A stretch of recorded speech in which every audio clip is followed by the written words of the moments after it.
Kami memuji-Mu, kami meninggikan-Mu. Kami memuliakan Engkau untuk apa yang telah Engkau nyatakan bagi hidup kami. Terima kasih untuk pribadi-Mu.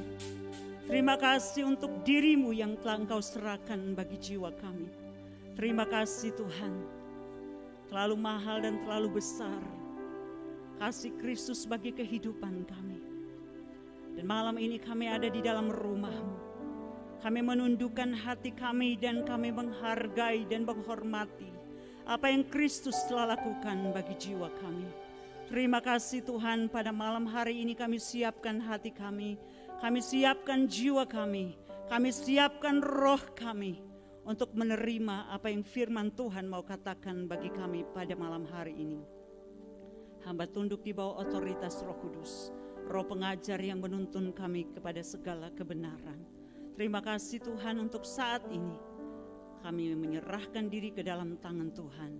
Berkatilah pemberitaan firman Tuhan pada malam ini. Di dalam nama di atas segala nama, Yesus Kristus Tuhan, kita yang siap mendengarkan firman Tuhan bersama katakan, amin. Silakan duduk, shalom. Puji Tuhan, Tuhan baik bagi kehidupan kita. Malam ini seharusnya Bapak Pendeta Simon yang akan menyampaikan firman Tuhan, tetapi adik dari Ibu Simon dipanggil Tuhan. Jadi mendadak saya diminta oleh Gembala Senior dan dikonfirmasi oleh Pendeta Simon Lim untuk menyampaikan firman Tuhan malam ini. Terpujilah nama Tuhan. Lagu-lagu yang kita nyanyikan dalam penyembahan pada malam ini mengekspresikan apa yang Kristus telah kerjakan bagi kehidupan kita, yang menyatakan bahwa tidak ada yang lebih besar, yang lebih mahal di dalam hidup kita yang telah ditebus oleh darah Tuhan Yesus Kristus selain dari pengorbanan Kristus. Secara implisit menyatakan kepada kita bahwa Kristus adalah harta yang tak ternilai, yang terbesar dalam kehidupan kita. Pertanyaannya, sebagai orang-orang yang telah ditebus oleh darah Tuhan Yesus Kristus, apakah kita sekedar menerima, mengalami karya keselamatan di dalam penebusan Yesus Kristus? Tetapi pertanyaannya adalah, what next? Setelah itu, kita mau lakukan apa dengan kehidupan kita? Saya ingin membawa kita, banyak di sini masih muda, tetapi kerap kali kita berpikir bahwa masih muda ini. Tapi kita tahu Kristus telah menebus kita dari latar belakang kehidupan kita yang buruk, dari kutuk dosa, dari maut, dari perhambaan kegelapan. Segala yang lalu telah ditinggalkan, dan firman Tuhan katakan di dalam Kristus kita adalah ciptaan yang baru. Yang lama telah berlalu, yang baru telah datang. Kita hidup di hari ini dan masa depan. Karena itu ketika kita berbicara tentang hari ini dan masa depan, satu hal, kita sudah menerima harta yang tak ternilai, harta yang terbesar dalam hidup kita, yaitu Kristus sendiri melalui penebusan di kayu salib. Maka hal yang terpenting dalam hidup kita hari ini adalah karena kita telah menerima warisan keselamatan. Apa yang kita siapkan dalam hidup ini? Selama kita hidup dan kehidupan setelah kematian. Dan saya ingin membawa kita untuk merenungkan satu hal dalam hidup yang kita pasti kalau dengar tuh suka, bernama warisan. Kalau kita mendengar kata warisan, apa yang kita pikir? Ya setiap kita pasti pengen dapat warisan ya. Tapi memberi warisan tunggu dulu. Warisan banyak orang berpikir tentang ya emas, tentang uang, tentang rumah, tentang harta kepemilikan apapun itu. Ya rata-rata kita manusia berpikir tentang hal itu. Tetapi malam ini saya ingin sharingkan kepada kita semua tentang satu hal yang setiap orang percaya harus siapkan di dalam kehidupan di dunia ini. Bukan berkata, saya masih muda. Justru sejak kita masih muda, kita mempersiapkan hal ini dalam kehidupan kita. Next. Yaitu warisan iman. Slide berikutnya. Kita akan membaca bersama-sama di dalam 2 Timotius 1 ayat yang kelima. Saya telah mengutip dari terjemahan baru, terjemahan sederhana Indonesia, dan firman Allah yang hidup. Kita baca dari 2 Timotius 1 ayat 5 dari terjemahan baru, Alkitab yang biasa kita punya. Ya, sebab aku teringat akan imanmu yang tulus ikhlas, yaitu iman yang pertama-tama hidup di dalam nenekmu Lois dan di dalam ibumu Eunike, dan yang aku yakin hidup juga di dalam dirimu. Di dalam terjemahan sederhana Indonesia, saya ingat bahwa kamu sungguh-sungguh percaya kepada Kristus. Hal itu sangat terbukti bagi saya. Dan dalam sifat itu, kamu mengikuti teladan nenekmu Lois dan ibumu Eunike. Firman Allah yang hidup, aku tahu betapa besar imanmu kepada Tuhan. Seperti halnya iman ibumu Eunike dan nenekmu Lois. Dan aku yakin bahwa imanmu di dalam dia tetap sebesar semula. Demikian pembacaan firman Tuhan berbicara dari Rasul Paulus dalam ilham Roh Kudus. Memberikan nasihat kepada anak rohaninya Timotius yang masih muda. Yang dipercayakan untuk menggembalakan jemaat Tuhan yang dimulai oleh Rasul Paulus. Dan satu hal yang luar biasa, Timotius ini menjadi seorang pemimpin muda karena dia mendapatkan sesuatu yang sangat berharga dari kehidupan generasi sebelumnya.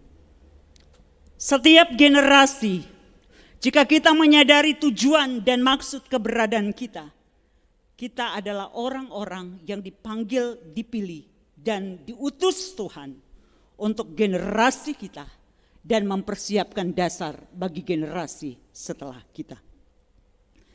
Satu hal yang luar biasa bahwa Timotius menjadi penerus dari pelayanan yang dipakai Tuhan dari Rasul Paulus karena dia menerima warisan yang tak ternilai. Warisan itu berasal dari neneknya Lois dan ibunya Eunike. Hasil didikan orang-orang muda yang diimpartasi kehidupannya oleh generasi sebelumnya. Mungkin ada di antara kita yang berkata, ya saya Kristen, karena memang dari nenek moyang suku-suku tertentu di antara kita memang dari sononya. Orang Batak, orang Nias, orang Manado, orang mana lagi. Memang rata-rata dari nenek moyang sudah Kristen. Tetapi bukan itu yang dimaksud oleh firman Tuhan. Bukan sekedar mewariskan agama, tetapi iman bukan sekedar tentang agama, tetapi sesuatu yang mengubah dan sesuatu yang membawa perubahan di dalam dunia di mana kita berada. Dan saya terperanjat ketika membaca beberapa kisah orang-orang yang termasuk orang-orang terkaya di dunia. Next. Ada seorang yang bernama George Walton Lucas. George Lucas, dia adalah seorang sutradara film, produser film, dan penulis skenario di Amerika Serikat yang terkenal dengan film Star Wars dan trilogi Indiana Jones. Dia pendiri dan CEO dari Lucasfilm Limited. Dan luar biasa, ada satu lagi Michael Rubens Bloomberg. Dia seorang pendiri dan multimiliarder dan wali kota New York. Ada Laurene Powell Jobs, pendiri dan pendamping dan presiden, istri dari Steve Jobs. Dan Warren Buffett, dia sangat terkenal. Dia adalah seorang investor, pengusaha dan filantropis asal Amerika Serikat. Dia adalah orang terkaya ketiga di dunia tahun 2015. Dan saya suka membaca tentang dia dan kehidupannya benar-benar dia orang terkaya yang hidup sederhana, tapi dia banyak memberi untuk sosial. Mark Zuckerberg, ini orang muda, sangat kenal, pemrogram komputer dan pengusaha internet, karena dia menciptakan situs di jaring sosial Facebook. Dan Bill Gates, sangat terkenal, tokoh bisnis, investor, filantropis, dan penulis asal Amerika Serikat. Mantan CEO yang sekarang menjabat sebagai ketua Microsoft. Dan dia berkali-kali menempati peringkat pertama orang terkaya di dunia. Tapi hal yang luar biasa adalah mereka semua memutuskan untuk tidak akan mewariskan kekayaan mereka pada anak-anak mereka, melainkan pada yayasan sosial, yayasan pendidikan, dan kemanusiaan. Dan saya mengutip perkataan dari Bill Gates, dia berkata, "Saya benar-benar berpikir meninggalkan kekayaan dalam jumlah besar kepada anak-anak bukanlah kebaikan bagi mereka." Orang-orang terkaya dan berpengaruh di dunia, mereka memiliki apa yang tidak kita miliki. Tetapi mereka pada pencapaian mereka yang luar biasa memutuskan bahwa mereka enggak akan mewariskan seluruh kekayaan mereka pada anak-anak. Mereka mendidik anak-anak mereka untuk melakukan apa yang mereka lakukan. Mereka mewariskan kekayaan mereka pada yayasan sosial, pendidikan, dan kemanusiaan. Karena mereka tahu kekayaan yang terbesar, ternyata mereka menyadari sebenarnya adalah nilai-nilai. Mungkin kita kaget, tapi saya membaca dan saya merasa tidak semua mereka loh orang mengenal Tuhan, maksudnya orang yang benar-benar anak Tuhan, tapi sadar akan kehidupan. Next. Dan seorang hamba Tuhan, Billy Graham, yang meninggal di usia 99 tahun, yang telah mempengaruhi dunia dengan berita Injil sejak masa mudanya. Dia berkata seperti ini, "Warisan terbesar yang dapat diwariskan kepada anak dan cucu seseorang bukanlah uang atau hal-hal materi lainnya yang terakumulasi dalam kehidupan seseorang, melainkan warisan karakter dan iman." Mungkin ada kita berkata, saya masih muda, ngapain ngomong tentang mewariskan sesuatu. Saudara, kita tidak pernah tahu jalan hidup kita dan sampai batas mana kita hidup di dalam dunia. Tapi setiap orang percaya yang telah menerima harta yang tak ternilai dari surga, melalui penebusan Kristus atas hidup kita, kita dipanggil, kita dipilih, kita diutus ke dalam dunia untuk meninggalkan sesuatu yang berasal dari kerajaan Allah, warisan terbesar itu. Sejak hari ini kita menanam benih, dan pada waktu kita pulang, kita pastikan kita meninggalkan warisan yang bernama nilai-nilai kerajaan Allah kepada generasi setelah kita. Next, bagaimana iman dapat menjadi warisan terbesar? Mungkin banyak kita berpikir, ngapain sih mau dipikirin sekarang? Justru sejak masa muda kita menghimpun kekayaan surgawi dalam diri kita untuk melakukan sesuatu bagi kerajaan Allah dimanapun kita berada. Gereja adalah tempat mendidik murid-murid Kristus, tapi dunia adalah ladang pelayanan saya dan saudara. Warisan terbesar adalah iman. Itu bergantung kepada 3 hal. Pertama, perspektif atau cara pandang seseorang. Bagaimana kita memandang hidup dan kekayaan, hal-hal yang bersifat materi. Matius 6 ayat 25, bagian B berkata, bukankah hidup itu lebih penting? 1 Petrus 1 ayat 24 berkata bahwa hidup itu singkat, segala kemuliaan itu seperti bunga rumput, rumput menjadi layu. Saya suka memperhatikan di media sosial berita kematian. Dan saya suka termasuk orang yang kepo untuk hal berapa usianya, meninggal karena apa. Dan itu menjadi sesuatu yang menjadi perenungan dalam hidup kita. Apakah dalam hidup ini kita bukan sekedar hidup, bukan sekedar diselamatkan, bukan sekedar menerima berkat dan merasa begitu luar biasa. Tujuan Tuhan bukan sekedar itu loh. Tujuan Tuhan adalah kita menghidupi kehendak Allah. Dan kita meninggalkan warisan yang telah kita dapat dari Tuhan. Diimpartasikan, diberikan oleh generasi berikutnya, bahkan orang-orang yang ada di sekitar kita hari ini. Berbicara tentang apa yang lebih penting dalam hidup ini. Yang kedua, berbicara tentang nilai. Nilai yang kita miliki dan makna hidup yang kita sadari.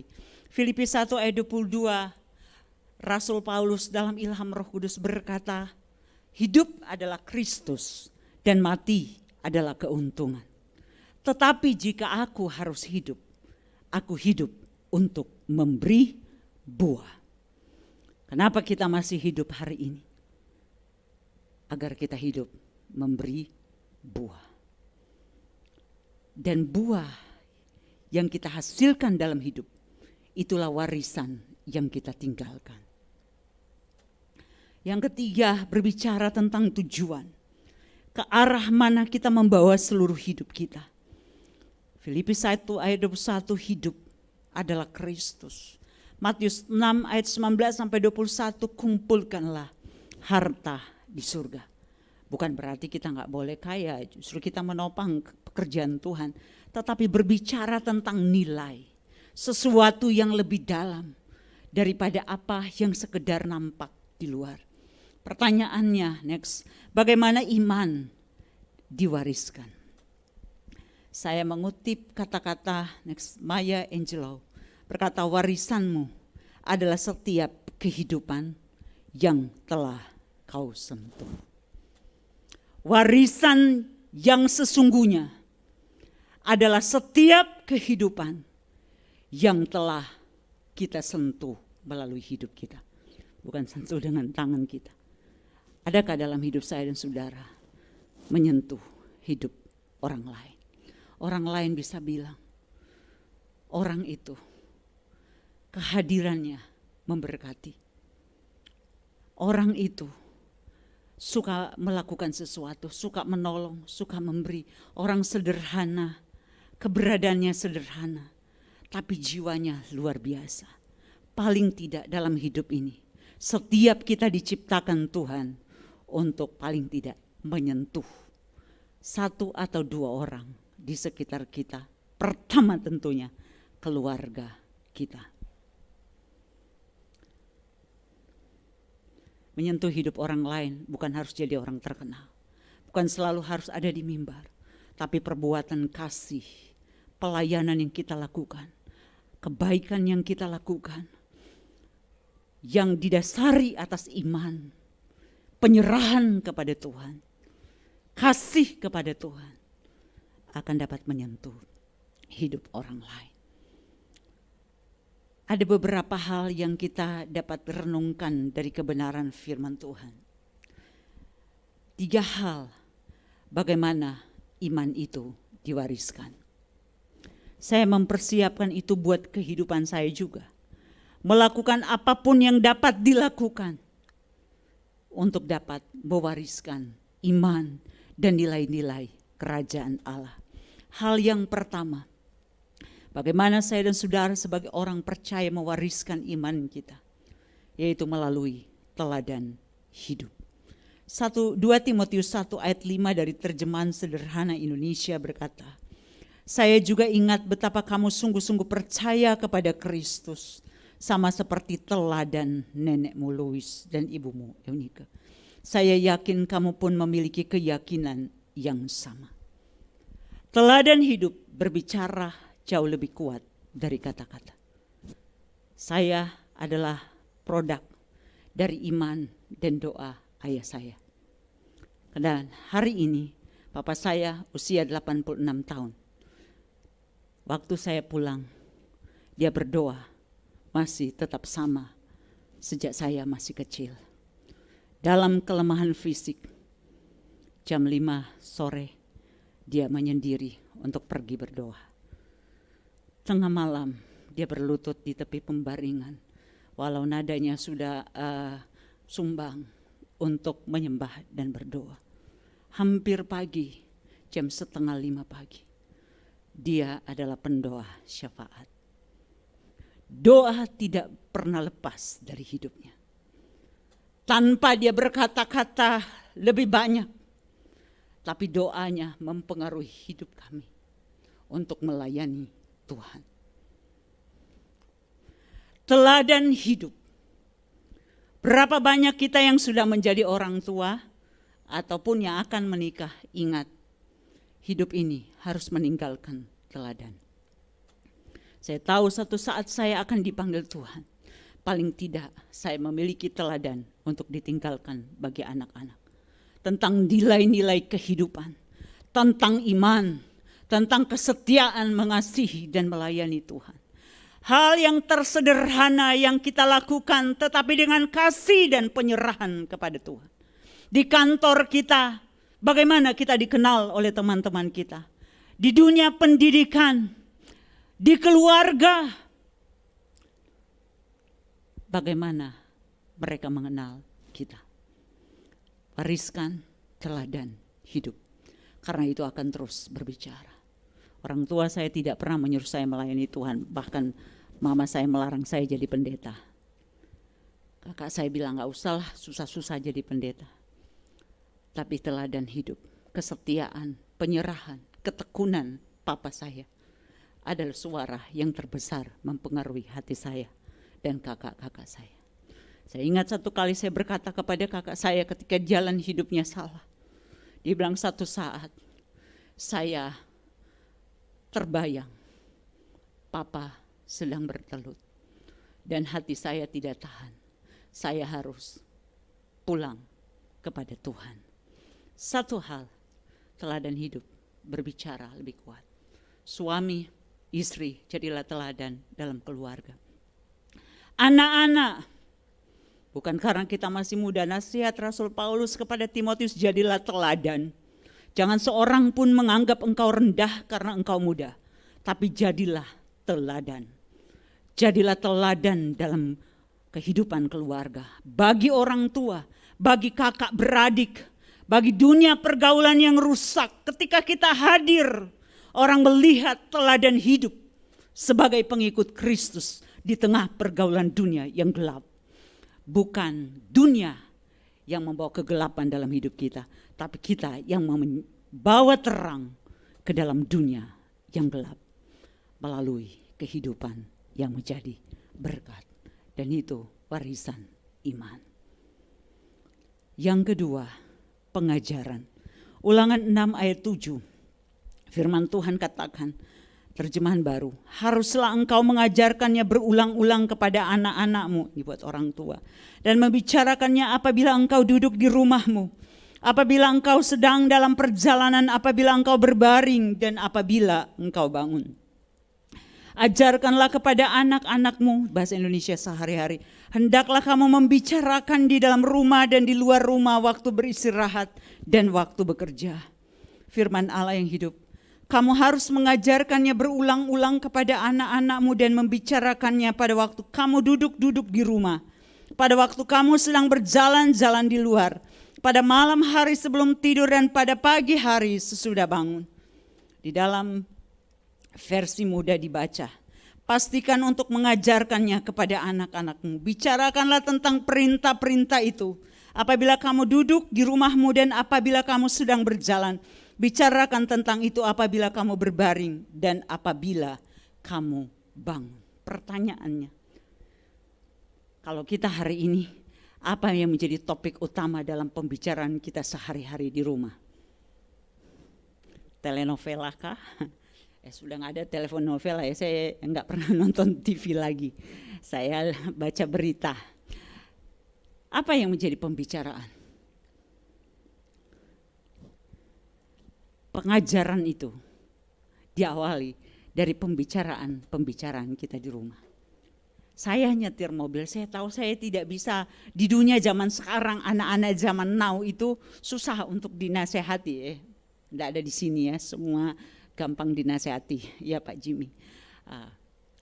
Di dunia, di luar sana. Jadi satu hal yang saya lakukan untuk anak-anak saya yang remaja, kata anak saya yang kecil, kakaknya itu remaja akhir, dia remaja awal adalah dengan nilai-nilai. Ketika nyetir mobil dan melihat sesuatu terjadi, saya bercerita dan saya mengambil celah-celah yang dapat diisi dengan kebenaran. Nilai-nilai.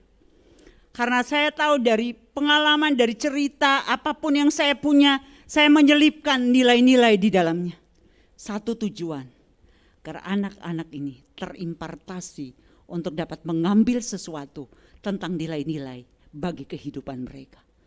Tadi pagi, sekolah minggu jam 6 pagi, setelah siang guru sekolah minggu kirim WA ke saya.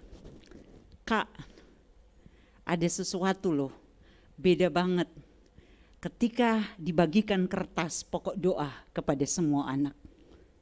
Dia kirimkan, dia foto dan kirimkan pokok doa dari anak saya yang kecil, Michelle. Semua anak pokok doanya adalah supaya pinter, supaya untuk keluarganya, bahkan ada yang nulis supaya papa mamanya tidak bertengkar di depan dia. Satu-satunya anak yang menuliskan pokok doa yang berbeda itu Michelle. Terus di foto, apa tulisannya? Berdoa satu untuk bangsa dan negara. Yang kedua ada untuk hamba-hamba Tuhan. Yang ketiga untuk guru sekolahnya biasa dia. Yang keempat untuk teman-teman. Yang kelima untuk semua orang. Nah Michelle ini anak saya yang kecil, gak usah disuruh dia baca firman. Dia bangun pagi, yang dia lakukan adalah, dan dia bisa hafal, dia tandai semua pembacaannya. Satu pasal ayat bacaan firman Tuhan. Jadi dia baca 3 pasal, 1 pasal pembacaan dari Kejadian, 1 pasal dari Mazmur, 1 pasal dari Amsal. Dan saya katakan kepada guru sekolah minggu, emang di rumah dia doanya seperti itu. Dia selalu doa, dia nonton apa dia doa tentang bangsa dan negara. Karena saya sering bawa juga dia di menara doa.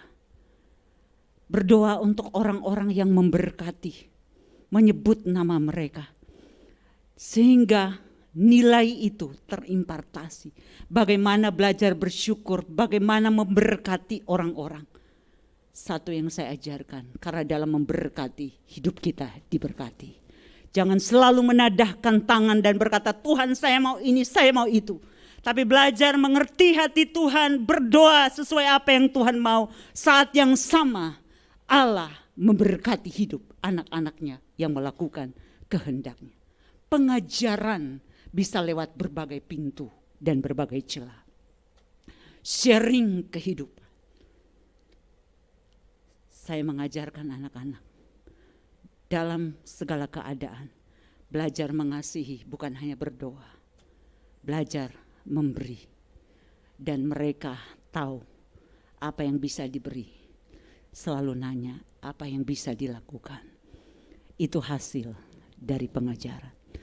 Tentu tidak sempurna, tapi paling tidak kita mewariskan sesuatu.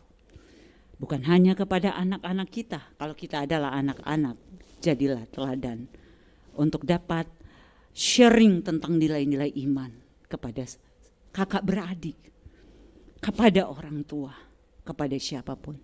Saya tahu ketika kakak-kakak saya anak yang paling kecil. Kakak-kakak saya tahu kemana mereka minta doa. Di masa-masa terjepit, bahkan ketika menghadapi godaan-godaan. Hal-hal yang tidak bisa di-sharingkan kepada orang lain.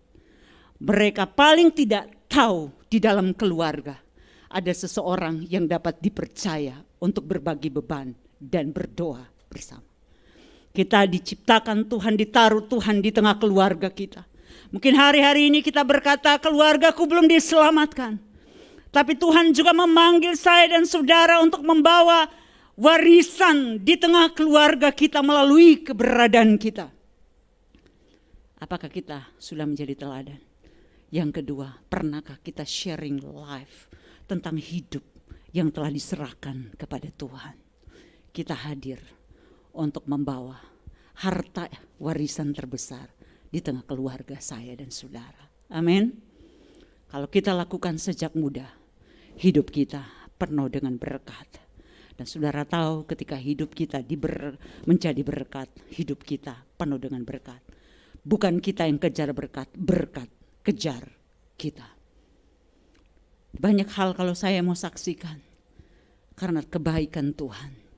Di dalam segala keterbatasan, lakukan apa yang dapat kita lakukan. Dari mana pengajaran itu dimulai? Next, pengajaran dimulai dari rumah. Amsal 22 ayat 6, didiklah orang muda menurut jalan yang patut baginya. Maka pada masa tuanya pun ia tidak akan menyimpang daripada jalan itu. Saya sharingkan kebenaran firman Tuhan. Anak zaman now itu pinter-pinter. Tetapi saya percaya bahwa firman Tuhan berkuasa di dalam kehidupan kita anak-anak Tuhan yang memperkatakan itu di rumah kita. Pastikan bahwa keluarga kita mendengar tentang Tuhan dari hidup kita. Melihat tentang Tuhan dari kehidupan kita. Yang kedua, rumah Tuhan. Matius 19 ayat 14, tetapi Yesus berkata, biarkanlah anak-anak itu janganlah menghalang-halangi mereka datang kepadaku. Sebab orang-orang seperti itulah yang mempunyai kerajaan surga, bahwa anak-anak datang kepada Tuhan. Bahwa keluarga kita datang ke rumah Tuhan. Ada banyak hal yang kita bisa lakukan. Dan Tuhan memakai hidup kita, melalui kita. Satu hal saudara, kalau kita pun Tuhan berikan umur panjang. Orang tua kita dipanggil Tuhan, kakak adik kita dipanggil Tuhan. Kita gak perlu menangis, menyesal terlalu lama. Kenapa? Kalau kita sudah membawa mereka datang kepada Tuhan. Amin. Ada banyak orang hidup penuh penyesalan. Kenapa? Karena keluarga belum berhasil dibawa kepada Tuhan melalui hidupnya. Keberadaan kita hari ini kita harus perjuangkan pertama-tama keluarga kita, orang-orang terdekat kita untuk dapat mengenal Tuhan melalui hidup kita. Dan kalau demikian, Allah akan memberkati dan memakai hidup saya dan saudara menjadi alat kemuliaan dalam tangan Tuhan. Hidup kita dipenuhi dengan kasih, kemurahan, dan kebaikan Tuhan. Yang terakhir, bagaimana kita dapat mengimpartasi iman, mewariskan iman kepada siapapun di sekeliling hidup kita, yaitu melalui doa. Kolose 4 ayat 2, 1 Tesalonika 5 ayat 17 berkata, bertekunlah dalam doa, tetaplah berdoa. Saya selalu percaya bahwa doa adalah pelayanan yang semua orang Kristen dapat lakukan.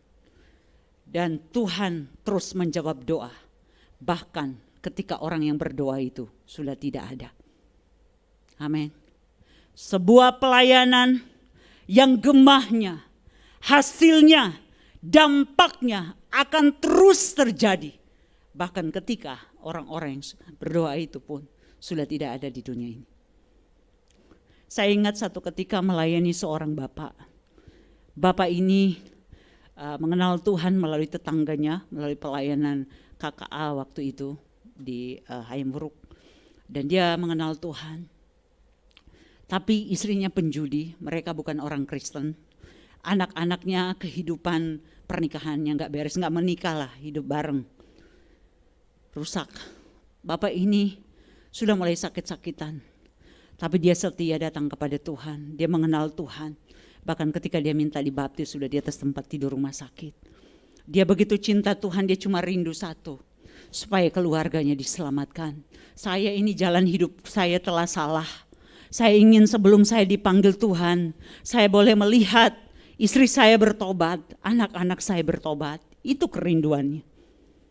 Dan kami berdoa agar mujizat terjadi, agar Bapak ini disembuhkan.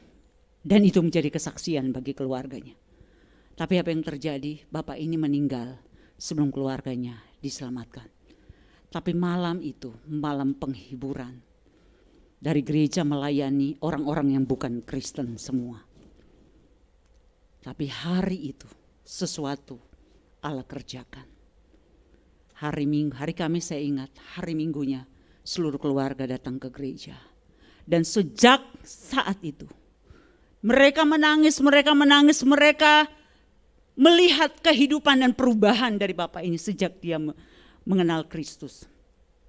Sehingga hari ini keluarganya semua ada di dalam Tuhan dan melayani Tuhan. Doa terus memiliki dampak bahkan ketika orang yang berdoa sudah tidak ada.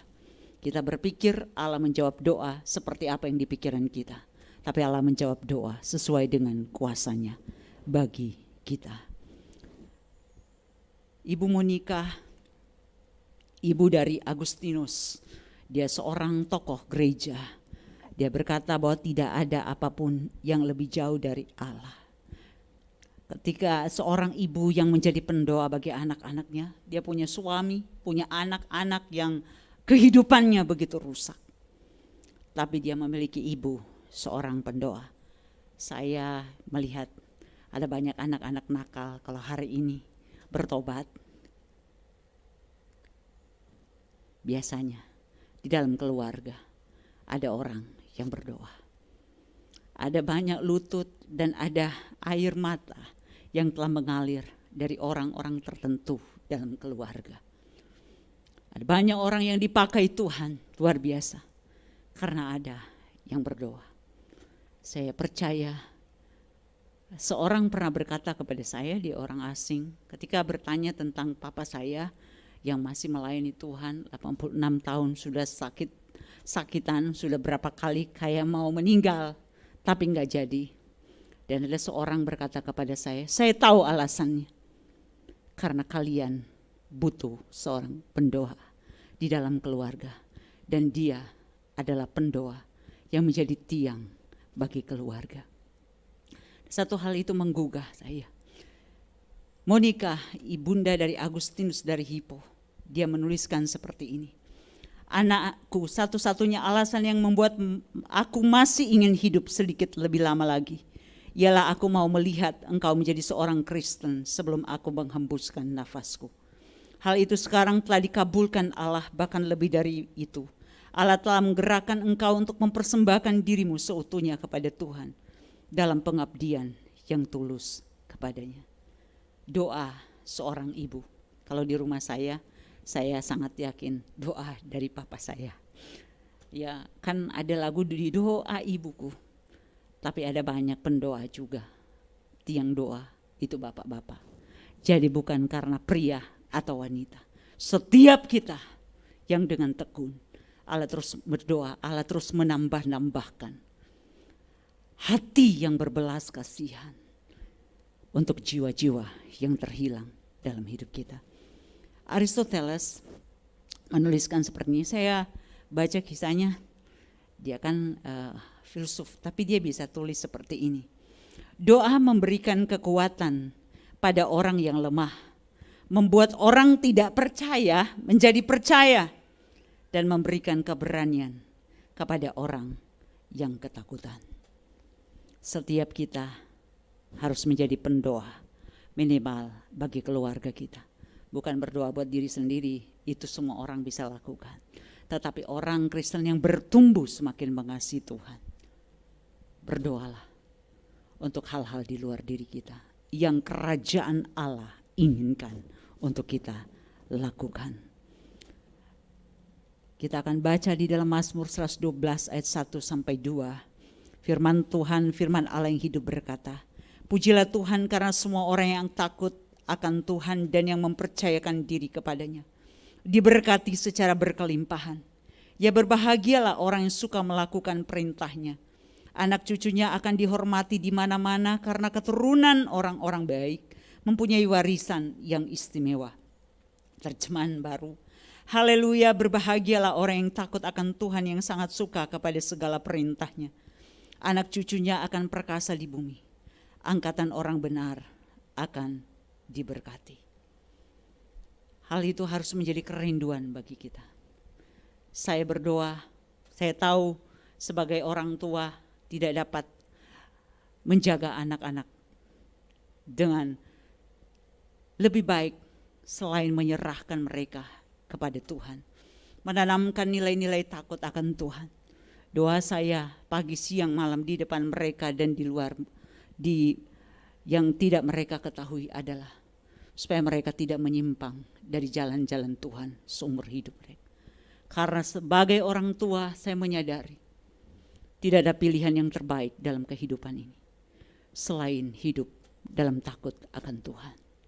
Bukankah hari ini saya kalau baca terus dengar kasus pembunuhan, waduh, orang Kristen di puncak dari karir melakukan kejahatan.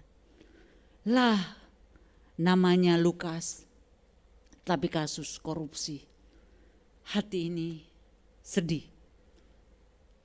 Dan sebagai hamba Tuhan satu hal, bagaimana gereja menggembalakan umat Tuhan, menyuarakan suara kenabian, sehingga setiap orang percaya di setiap institusi menjadi orang percaya yang takut akan Tuhan. Generasi muda di pendidikan, di dunia pergaulan jadi generasi muda yang takut akan Tuhan. Di mana kita diutus, ditaruh Tuhan jadi orang-orang yang berbeda dari dunia ini. Dan itulah warisan yang kita tinggalkan di dalam dunia ini yang Tuhan inginkan. Saya ingin membaca, yang mungkin saudara sudah pernah baca, keturunan orang benar versus orang fasik. Keturunan dari Jonathan Edwards, salah satu tokoh kebangunan rohani di Inggris. Ada satu bukunya yang diambil dari khotbah yang terkenal, Orang Berdosa di Tangan Allah yang Murka. Dengan Max Jukes, seorang yang tidak mengenal Tuhan. Mereka hidup dalam zaman yang sama, waktu yang sama, tinggal di kota yang sama, dan bersekolah di sekolah yang sama. Yang membedakan, Jonathan Edwards menekankan hidup takut akan Tuhan dalam hidupnya dan keluarganya. Sedangkan Max Jukes tidak pernah. Mereka hidup semaunya sendiri. Dan 200 tahun setelah mereka mati, ada satu institusi yang menyelidiki keturunan mereka. Keturunan Jonathan Edwards, seorang hamba Tuhan. Ia mengasihi Tuhan dengan segenap hatinya, hidup takut akan Tuhan. Pengkhotbah kebangunan rohani terkenal di abad 18, dan ia mempunyai 1000 lebih keturunan yang kemudian diselidiki. 13 orang menjadi rektor, 65 orang menjadi profesor, 3 orang sebagai senator Amerika, 30 orang menjadi hakim, 100 menjadi pengacara, 75 menjadi perwira militer, 100 menjadi pendeta, 60 orang menjadi penulis terkenal, 80 orang memegang peran penting dalam pemerintahan, 66 orang dokter, 135 orang editor, 1 orang penerbit, lebih dari 100 orang misioneri, 80 orang memiliki kantor publik, 1 orang menjadi wakil presiden Amerika Serikat, 1 orang menjadi istri presiden Amerika Serikat, 1 orang penilik keuangan, dan yang luar biasa tidak ada dari keturunannya yang melakukan sesuatu yang merugikan negara. Sedangkan Max Jukes, seorang ateis, seorang yang tidak takut akan Tuhan, tidak beriman pada Tuhan dan hidupnya tidak mempunyai prinsip hidup. Tidak percaya firman Tuhan, tidak ke gereja. Dan kemudian diselidiki dari 1.200 orang keturunannya. 440 orang yang hidup dalam kemabukan, 310 orang jadi gelandangan, 190 orang menjadi pelacur, 130 orang narapidana ternyata adalah keturunannya. 100 orang adalah pecandu minuman keras, 60 orang adalah pencuri, 55 orang jadi korban pelecehan seksual, 7 orang menjadi pembunuh. Tidak ada satupun dari keluarganya, dari keturunannya yang memberikan kontribusi berarti bagi masyarakat dan negara. Tetapi mungkin ada kita yang berkata, bukankah ada banyak juga orang-orang yang mengenal Tuhan, tapi anak-anak dan keturunannya tidak. Itu sebabnya kebenaran firman Tuhan ini disampaikan. Iman harus diwariskan. Bukan hanya orang tua yang mengasihi Tuhan dan melayani Tuhan. Keturunan kita dan orang-orang di sekitar kita harus terimpartasi dari hidup kita. Melalui teladan hidup, melalui pengajaran dan doa. Saya juga bukan pernah menyaksikan ada keluarga, ayahnya hamba Tuhan, tapi anak-anaknya cuma dua lah yang benar, yang lain enggak. Kenapa? Bapaknya mengasihi Tuhan dan saleh, tapi mungkin tidak mendidik, mengajarkan anak-anaknya akan jalan Tuhan secara disiplin. Dari kecil ada balance. Saya ajarkan anak-anak takut akan Tuhan, tapi ada bagian saya tegas. Dan satu hal saya selalu berkata, waktu mereka masih kecil, bukan anak yang atur orang tua yang didik anaknya. Saya katakan firman Tuhan katakan, didiklah anakmu pada masa mudamu. Mama bersalah kepada Tuhan kalau tidak mengajarkan kebenaran kepadamu. Saya tegaskan itu. Saya contohkan Imam Eli, dia imam, tapi dia tidak tegas kepada anak-anaknya. Dan mama mau, bukan hanya orang tua hidup benar, kalian harus hidup lebih lagi. Dipakai Tuhan dan wariskan itu kepada keturunanmu nanti. Dan itu di-sharingkan sejak hari ini ketika mereka masih kecil. Saudara, iman harus diwariskan. Dalam hidup di dunia sekarang ini, yang masih muda akan membangun keluarga, yang berkeluarga, memiliki anak-anak. Tapi siapapun kita hari ini, kalau kita memutuskan hidup sendiri, kita adalah utusan Tuhan di dunia di mana kita berada. Wariskanlah iman kita. Karena pada waktu satu saat kita akan kembali kepada Bapa. Tapi hal yang kita tanam, yang kita tinggalkan di dunia adalah pengaruh dari kehidupan. Jiwa yang kita sentuh bagi kerajaan Allah. Kalau di gereja suka ada pendatang baru, kadang kita sambut pendatang baru. Tapi kalau di sana saya suka tanya, bolehkah yang membawanya? Silakan berdiri. Kenapa? Karena orang datang kepada Tuhan, karena ada yang membawanya. Ada memang yang datang sendiri, tapi paling tidak ada yang telah berdoa bagi mereka. Tapi orang datang kepada Tuhan karena selalu disentuh oleh kehidupan orang lain. Mari kita tundukkan hati kita di hadapan Tuhan. Kita telah ditebus oleh darah Yesus, darah yang mahal. Tapi bukan untuk hidup sendiri, bukan untuk dinikmati sendiri. Kita ada untuk menjadi pribadi-pribadi yang Tuhan mau pakai dalam tangan Tuhan yang besar. Dengan apa adanya kita hari ini, Tuhan menebus hidup kita, Dia memanggil dan memilih kita. Dan Dia mau pakai hidup saya dan saudara hari ini. Terima kasih Tuhan, hamba terbatas menyampaikan kebenaran firman Tuhan. Tapi Engkau melihat setiap kami. Kami tahu tujuan Tuhan bagi hidup kami. Agar kami dapat melakukan sesuatu di dalam dunia di mana Tuhan taruh kami ada hari ini. Sebagai orang-orang muda, keluarga-keluarga, generasi kami bawa hidup kami untuk menjadi alat di dalam tangan Tuhan. Biarkanlah hidup kami membawa pengaruh bagi hidup orang lain. Izinkanlah kami dalam hidup kami paling tidak dapat menyentuh satu orang yang dapat kami bawa dan pengaruhi untuk datang kepada Kristus sesuai dengan kerinduan Tuhan bagi kami. Terima kasih Tuhan. Kami bersyukur, teguhkanlah firman-Mu dalam hidup setiap kami. Dan kami percaya ketika kami melakukan kebenaran firman-Mu, anugerah, berkat, mujizat, perkara-perkara surgawi ada di atas kehidupan kami. Terima kasih Tuhan. Kami bersyukur meteraikan firman-Mu dalam hidup kami. Dalam nama di atas segala nama, Yesus Kristus Tuhan. Haleluya. Amin.